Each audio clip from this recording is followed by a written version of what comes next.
Hi guys, welcome back to another session. मैं आभा भनोट लेकर आई हूँ आपके लिए करंट अफेयर्स का एपिसोड नंबर 771। आज की तारीख है 7 सितंबर 2020। हमारे दो चैनल्स हैं, पिनाकल और फ्रंटियर आईएएस। और अगर अभी तक आपने हमारे चैनल्स को सब्सक्राइब नहीं किया है तो सब्सक्राइब करना बिल्कुल ना भूलिएगा। साथ ही साथ इस बेल आइकन को जरूर दबाना है ताकि हमारी आने वाली हर वीडियो की नोटिफिकेशन आपको मिल सके। हमारी दो वेबसाइट्स हैं sscglpinacle.com और baljeetdhaka.com। इन दोनों को विजिट करना बिल्कुल ना भूलिएगा। ये सेशन हर रोज सुबह 4 बजे अवेलेबल हो जाता है और वीडियो की एंड में आपसे क्विज के क्वेश्चन पूछे जाते हैं जिनका आंसर आपको कमेंट सेक्शन में जरूर करना है। स्टार्ट करेंगे प्रीवियस क्विज के साथ। आपका पहला क्वेश्चन था, ऑस्ट्रेलिया के पूर्व प्रधानमंत्री टोनी एबॉट को किस देश की सरकार के लिए व्यापार सलाहकार के रूप में नियुक्त किया गया है? तो इसका सही जवाब है ब्रिटेन। और आपका दूसरा क्वेश्चन था, किस संगठन ने the little book of green nudges launch की है? तो इसका सही जवाब था UNEP। स्टार्ट करेंगे आज के सेशन के पहले क्वेश्चन के साथ। Business reform action plan BRAP 2019 ranking में कौन सा राज्य शीर्ष स्थान पर है? तो इसका सही जवाब है option number C, Andhra Pradesh. वित्त मंत्री निर्मला सीतारमण द्वारा जारी एक रिपोर्ट के अनुसार व्यापार रैंकिंग करने में आसानी के मामले में आंध्र प्रदेश सबसे अच्छा राज्य बन गया है। उद्योग और आंतरिक व्यापार संवर्धन विभाग DPIIT द्वारा तैयार किए गए 2019 के लिए व्यापार करने में आसानी में उत्तर प्रदेश और तेलंगाना को क्रमशः दूसरे और तीसरे स्थान पर रखा गया। रैंकिंग राज्यों और केंद्रीय शासित प्रदेशों को व्यापार करने के लिए बेहतर स्थान बनाती है। मापदंडों में निर्माण परमिट, श्रम विनियमन, पर्यावरण पंजीकरण, सूचना तक पहुंच, भूमि की उपलब्धता और एकल खिड़की प्रणाली जैसे क्षेत्र शामिल हैं। DPIIT business reform action plan BRAP के तहत सभी राज्यों, केंद्रीय शासित प्रदेशों के लिए अभ्यास आयोजित करता है। जुलाई 2018 में जारी अंतिम रैंकिंग में आंध्र प्रदेश ने शीर्ष स्थान प्राप्त किया था। इसके बाद तेलंगाना और हरियाणा का स्थान था। यहाँ पर एक क्विक रिवीजन की बात करें तो निम्नलिखित में से किसके लिए आंध्र प्रदेश के मुख्यमंत्री ने YSR चयूथा योजना का शुभारंभ करेंगे? तो इसका सही जवाब है अल्पसंख्यक जाति की महिलाएं। बात करें आंध्र प्रदेश की तो इसके डैम्स और रिवर्स में आता है श्रीशैलम डैम कृष्णा, सोमाशिला डैम पेना और Polavaram project Godavari. National parks और वाइल्ड लाइफ सेंचुरीज में आता है Papikonda national park, Srisailam tiger reserve और Pulicat lake bird sanctuary. Andhra Pradesh की कैपिटल है अमरावती। CM है YS जगनमोहन रेड्डी और गवर्नर है विश्वभूषण हरीश चंद्रन। अगला प्रश्न है, अंतरराष्ट्रीय चैरिटी दिवस कब मनाया जाता है? तो इसका सही जवाब है ऑप्शन नंबर डी, 5 सितंबर। संयुक्त राष्ट्र द्वारा हर साल 5 सितंबर को वैश्विक स्तर पर अंतरराष्ट्रीय चैरिटी दिवस मनाया जाता है। इस दिन को स्वयंसेवी और लोक हितैषी कार्यक्रमों के माध्यम से दूसरों की मदद करने के लिए दुनिया भर के लोगों, गैर सरकारी संगठनों और हितधारकों को संवेदनशील बनाने के लिए मनाया जाता है। संयुक्त राष्ट्र ने 5 सितंबर को कलकत्ता में हुए मदर टेरेसा के निधन की वर्षगांठ को चिन्हित करने के लिए अंतर्राष्ट्रीय चैरिटी दिवस के रूप में घोषित किया था। मदर टेरेसा को 1979 में गरीबी और संकट से उभरने के संघर्ष में किए गए काम के लिए शांति का नोबेल पुरस्कार दिया गया था। यहाँ पर एक रिवीजन की बात करें तो 5 सितंबर को भारत में पूर्व राष्ट्रपति डॉक्टर सर्वपल्ली राधाकृष्णन की जयंती पर शिक्षक दिवस के रूप में मनाया जाता है। अंतरराष्ट्रीय शिक्षक दिवस कब मनाया जाता है? 5 अक्टूबर को। अगला प्रश्न है, हाल ही में कौन सा यूरोपीय राष्ट्र इंडो पैसिफिक क्लब में शामिल हुआ है? तो इसका सही जवाब है option number B, Germany. Germany ने इंडो पैसिफिक में अपनी उपस्थिति दर्ज कराने की घोषणा की है। यूरोपीय संघ के वर्तमान अध्यक्ष जर्मनी ने भारत के साथ अपनी इंडो पैसिफिक रणनीति बनाने की घोषणा की है।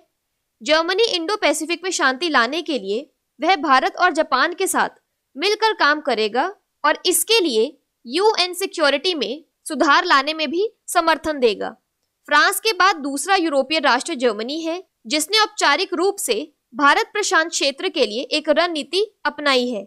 यह रणनीति जर्मनी को इंडो पैसिफिक में अंतरराष्ट्रीय व्यवस्था को आकार देने में सक्रिय योगदान देने की अनुमति देने के लिए बनाई गई है।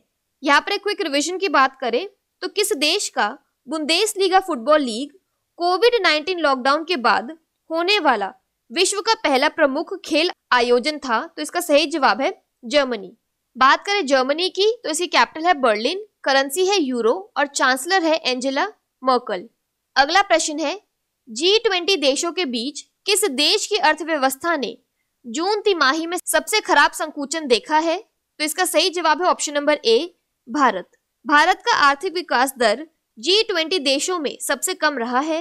अंतर्राष्ट्रीय मुद्रा कोष यानी IMF की मुख्य अर्थशास्त्री गीता गोपीनाथ ने वित्तीय साल की दूसरी तिमाही में G20 के सदस्यों के आर्थिक विकास दर के आंकड़े डाले। इन आंकड़ों से साफ पता लगता है कि G20 सदस्य देशों में भारत का आर्थिक विकास दर सबसे कम रहा है, जबकि G20 देशों में एकमात्र देश चीन है जिसका आर्थिक विकास दर पॉजिटिव और डबल डिजिट 12.3% रहा है। अगला प्रश्न है, पंजाब एंड सिंध बैंक के प्रबंध निदेशक और मुख्य कार्यकारी अधिकारी के रूप में किसे नियुक्त किया गया है? तो इसका सही जवाब है option number B, S Krishnan.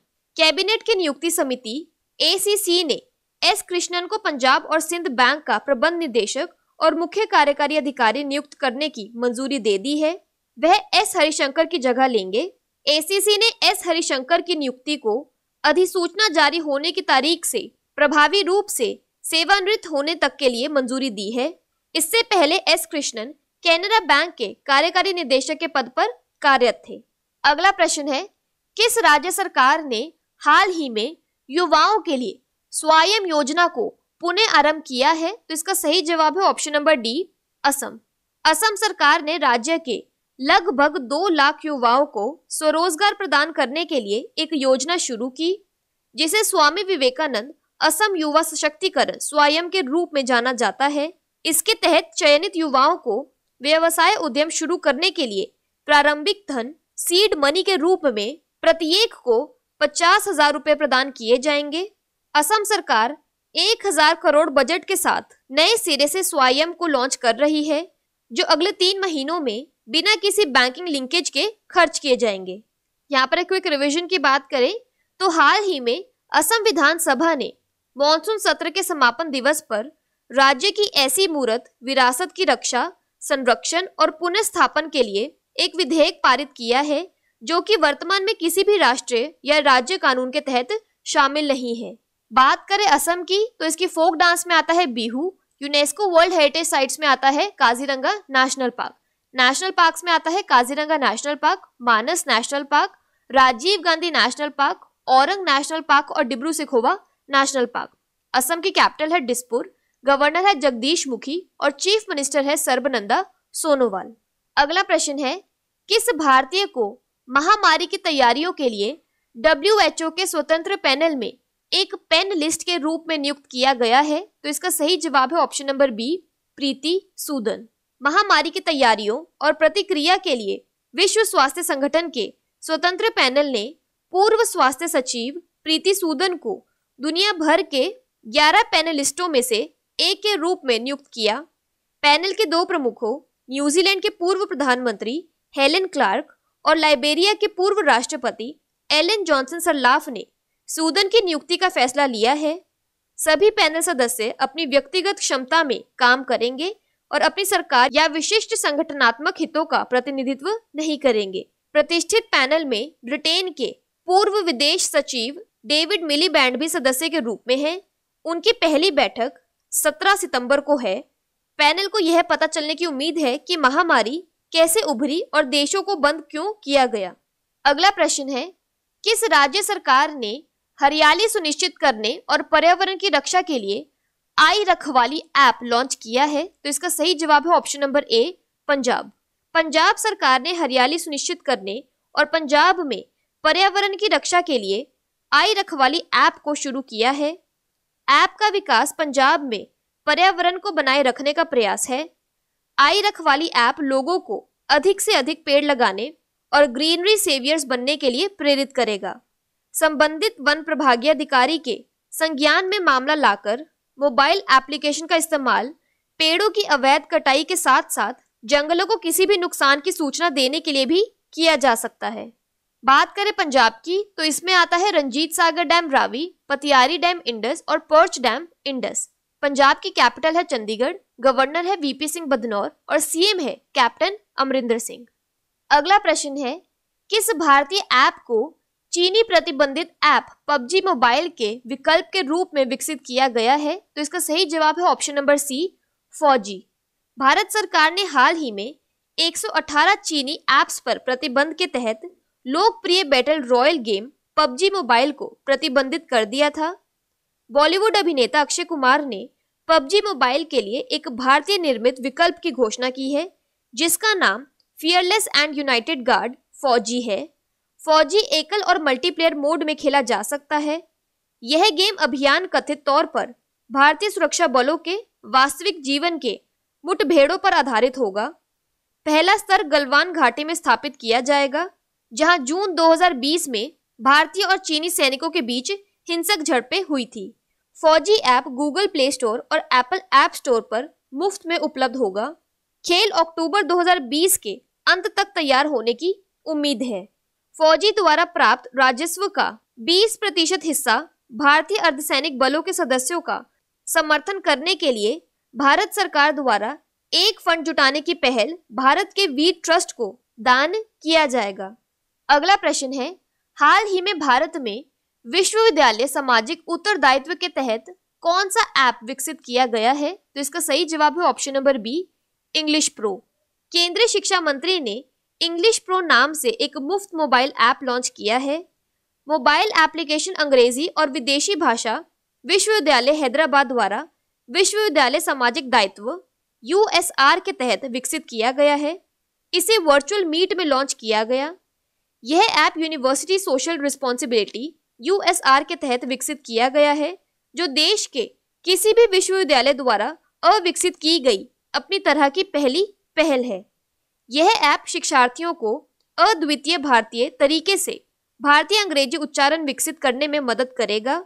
यह ऐप एक उपयोगी डिजिटल टूल होगा और शिक्षकों, छात्रों और विभिन्न पृष्ठभूमि के लोगों के लिए एक शैक्षिक संसाधन के रूप में कार्य करेगा। बात कर लेते हैं आज के सेशन की क्विक समरी की। तो business reform action plan BRAP 2019 में टॉप किया है आंध्र प्रदेश ने। इंटरनेशनल डे ऑफ चैरिटी 5 सितंबर को मनाया जाता है। इंडो पैसिफिक क्लब में यूरोपियन नेशन जर्मनी ने ज्वाइन किया है। G20 कंट्रीज में जून क्वार्टर में वर्स्ट कॉन्ट्रैक्शन इंडिया का देखा गया है। पंजाब एंड सिंध बैंक के MD और CEO के रूप में S कृष्णन को नियुक्त किया गया है। स्वायम स्कीम को असम में रीलॉन्च किया गया है।